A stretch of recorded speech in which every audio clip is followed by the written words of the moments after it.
Hi, it's Mark Coopersmith, and in my ongoing series of conversations for entrepreneurs and innovators across the board, it's a pleasure for me to spend some time with Roger Spitz, the CEO and founder of Techistential. Roger, thanks for joining me today. My pleasure, Mark. So good to be with you. Roger and I have actually recorded a few conversations. One of them built upon his several decades of experience leading funding and M&A and growth strategies on the financial side for institutions such as BNP Paribas and others. And as a result of that, he's seen how companies that start out in various directions and in various sectors evolve and become that much more valuable. And as we know, many times where you start and the direction you're focused isn't always where you end up, right? Reality has an interesting way of getting in the way, or as boxer Mike Tyson said, everyone has a plan until they get punched in the face, right? And we typically run into that as we build businesses. So what I find really fascinating is that Roger has taken that experience and those relationships, and he's launched a firm called Techistential. And it is a foresight and futures firm that helps companies and leaders try and see a little bit around the corner, try and see where their companies may end up, where they may be able to deliver the most value in, as we know, an increasingly rapidly shifting world in kind of every way. Technology, cultures, geopolitics, all of these elements are moving so quickly. My crystal ball is increasingly cloudy. So I'm really looking forward to spending some time with Roger to say, Roger, what do you do and how do you do it? So with that, let me just turn it over. Roger, what do you do and how do you do it? Good questions. No, that's great, Mark. And indeed, it's it's looking to the future. So when I'm going to describe generally the concept of what is a foresight practitioner of futures, and then I'll be more specific around how I apply it also to advising investors and startups and that. But I think the initial thing is that, we're thinking about longer time frames and next order implications. So it's really cutting the wood from, seeing early signals and seeing things that seem on the fringe or seem unlikely or just not really considered to be, pervasive, but not ignoring those. Right. And it's taking those different perspectives and teeing them together to look at some of the things that are taking place. What are actually the next order implications of that? And so you're looking at that in a framework which is connecting the dots. So you're not just looking within a particular industry, but you're looking at entire possible shifts, because right. As you start looking at next order implications, you're bringing together a number of things which individual experts may not necessarily connect because they focused on whatever strategy or technical side or what have you. And so the idea of that is to really imagine a series of plausible futures in a way that's reasonably substantiated. It doesn't mean that it's an Excel spreadsheet that predicts the future. In fact, we don't predict the future, but we form views as to, based on some analysis and some qualitative aspects as well, and connecting the dots, what are possible plausible futures that might arise which you should take into account. And so in a way, we see it as limiting to a degree uncertainty. Got it. So whereas at its most simplistic, when we ask entrepreneurs to put together, for example, their high-end, most likely, and low-end forecasts, you're saying, yes, but let's actually look in 360 degrees and see where the world might change and how we might fit in that differently. Is that right? Yeah, so just to give you simple examples, or simple or not, I don't know. But, I see a lot of startups, some I'm advising on, sometimes I'm advising a VC fund that's looking at startups, and they're looking at automation, and they're looking at what they're doing. And of course, it's very good and very interesting and differentiated and probably will keep them going for a few years. And then they may or may not adapt to what the world could look like after that. Right. What I try and do is say, okay, if you're looking at what you're doing now, think about how, in a longer time frame, those same outcomes might be achieved with AI, but with a different process. And so instead of just looking at, automation or transformation, you're looking at radical transformation of an entire industry to achieve the same outcomes in a completely different way. How will you ensure that whatever shape that takes over time, you're not missing that trick? Because the kind of next few years of whatever is limited. Or if you take Intel, for instance, which which incidentally work with science fiction and in-house futurists and project 10 and 20 years. They were the only company that I know of that had a pandemic foresight team for the past 15 years. If you look at what a chip manufacturer is, and you're looking at what they're doing to be on the 5 kind of levels of mobility and mobility as a service through their acquisitions and R&D, you can see that they're projecting a world where they are actually no longer necessarily a chip manufacturer, right? Or wanting to make sure that the 80% of the value of a car, which is an operating system, that basically they run that, right. Hence the acquisitions and that. So it's kind of looking at the next order implications and different timeframes as possible futures for industries or the world, and then which ones they want to kind of take a role in and what they need to do to kind of. Okay, let's take it from 30,000 feet, which we're talking about. I guess I have another 30,000 foot question. Then let's bring it right down to sea level, because you mentioned, well, you have AI and machine learning, and now I'm going to go ahead and throw a few things on top of that, right? You mentioned Intel, so we're talking about massive advancements in computing power.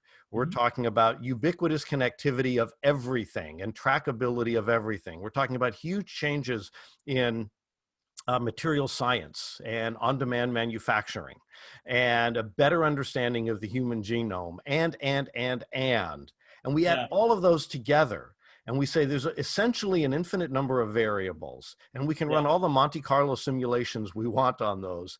How do we start to figure out kind of what the 2 or 3 most likely paths are?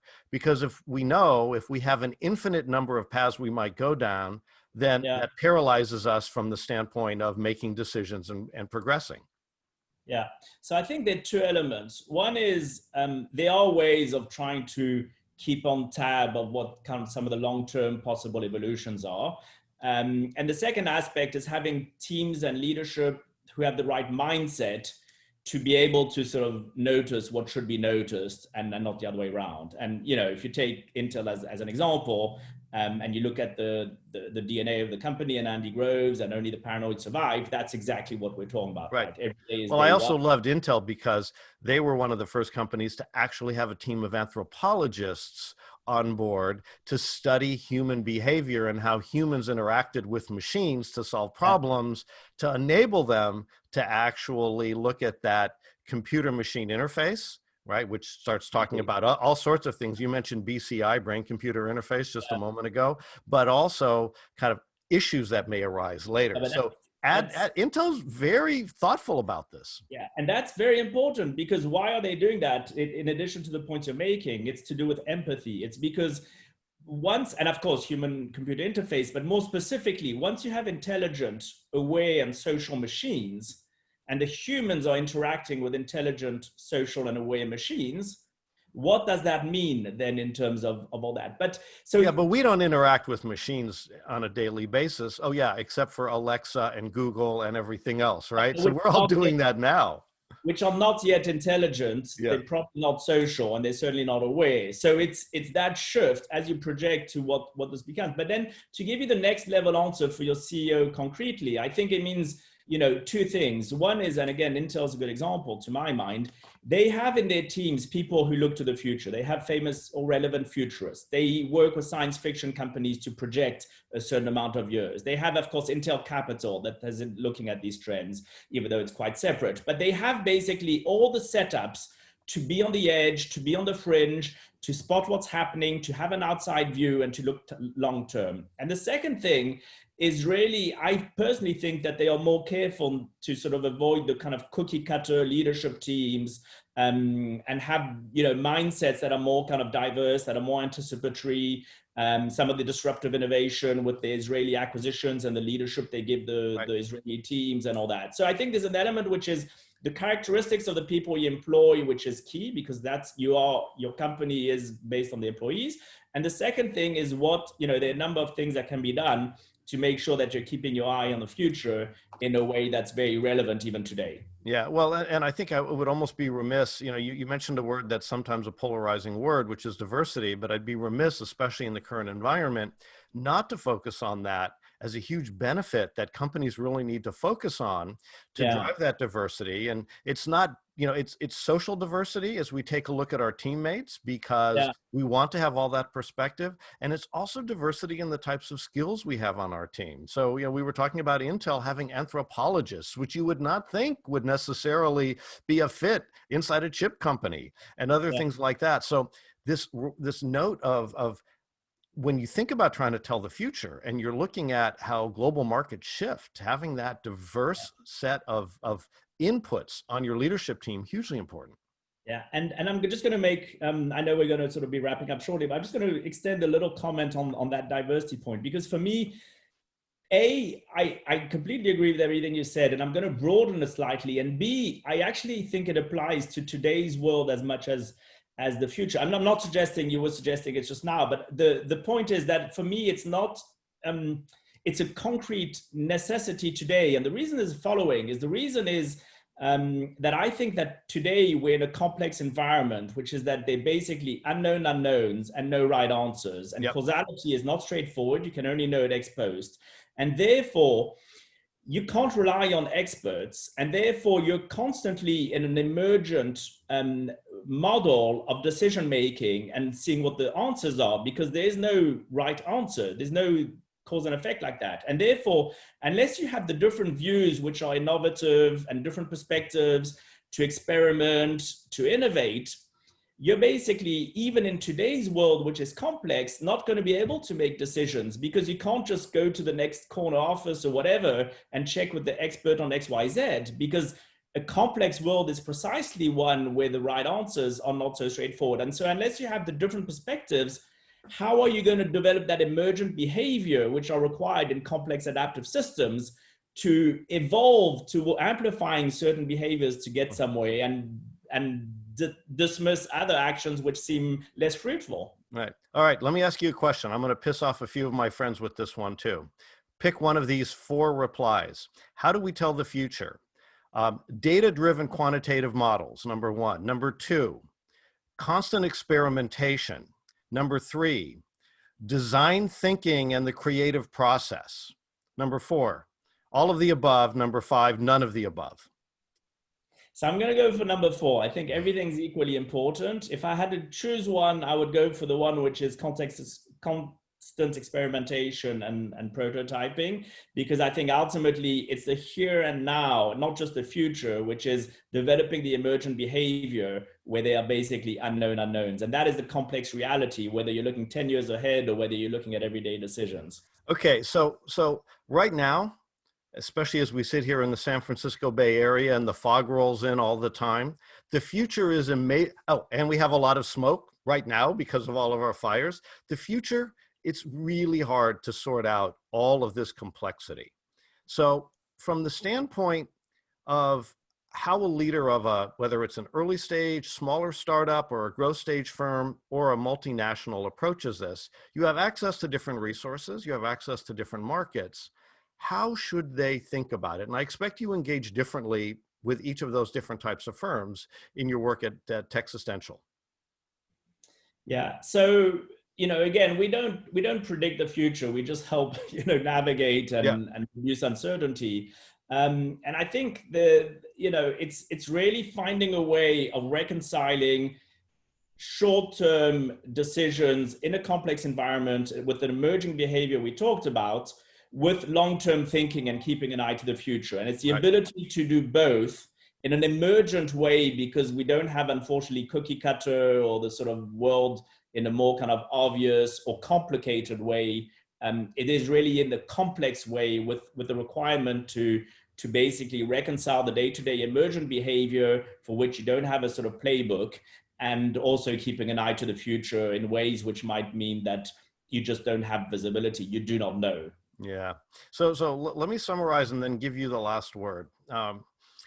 One of the things I keep my ongoing top 10 list of great traits of entrepreneurially minded leaders, and that's for startups to global enterprises. And 2 of those traits are a bias to action and the ability to make decisions in the face of great uncertainty. Because if you do nothing, we understand that your organization won't move forward and somebody is going to do something.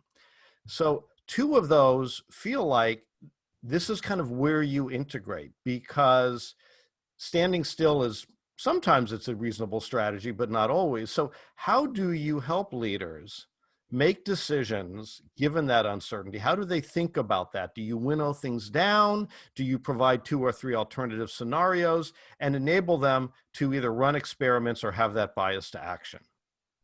Yeah. So I think you really need both. I think it's not mutually exclusive. Right.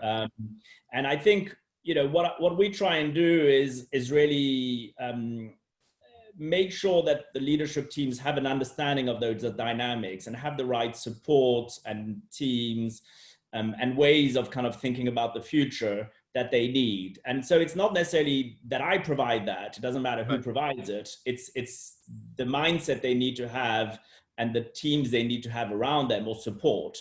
And the reason why the bias to action is just so important is just simply because, as we mentioned earlier, you're only going to find answers through emergent behavior, which is going to be experimental, because unfortunately there's no playbook or right answers. And so where a lot of the world has, I think, got it wrong is the assumption of a stable, linear, and predictable world where you have a playbook and you have the right qualifications and the right training. The problem with that assumption is not because of the pandemic. I've been having this view for some time. It's just made it more prominent, is that you don't have a stable, predictable world and you can't just consult that playbook. And so by definition, the only thing you can do is test, is innovate, is try and develop that emergent pattern to see whether that's bringing you in something you want to amplify or focus less on. Yeah. I think the presumption that that our curves will continue in the direction they've been in, right, or that we have that stable world, I can think of very few markets and very few places, sectors where that's the case. Last thoughts. Are there any big prognostications or coming together of different themes that that you really feel are going to drive some key changes? Or again, does everyone's mileage vary, as the expression goes? I mean, I think for me, the most important thing is the convergence and fusion of different elements coming together. And coming together in a way that's exponential. So if I had to kind of summarize, it's really, how does Israel come up with a 3D printed heart, which actually beats, miniaturized today, but which beats, which brings in, God knows how many different disciplines and that. It's really that convergence of biology, physical, biological, and digital. Right. And then the exponential aspect of it, not just for technology, but more specifically around AI and climate change. And I think those two are going to be overriding in terms of every company, every individual, every organization or country. So if we're not integrating the convergence and the exponential nature of some of these things, and we're building whatever we're building or doing, ignoring those, then I think that's missing. Okay, I love that as a place to end, and I'll punctuate that with another example, which is the increasing use and potential of DNA for storage, which is one of the most efficient storage mechanisms to the extent that we can create biological storage. So we need to look outside our domains for these major shifts and ways for us to both be prepared to disrupt other sectors, but be prepared for those disruptors that we may not see coming to come in and disrupt our businesses as well. So I agree with you. I guess the word that we hear a lot of is convergence and scanning, and kind of scan that horizon. Yeah, exactly right. Yeah. Roger, fantastic conversation. Thank you so much for sharing with us. My pleasure. It was really good fun, Mark. I hope it's fun.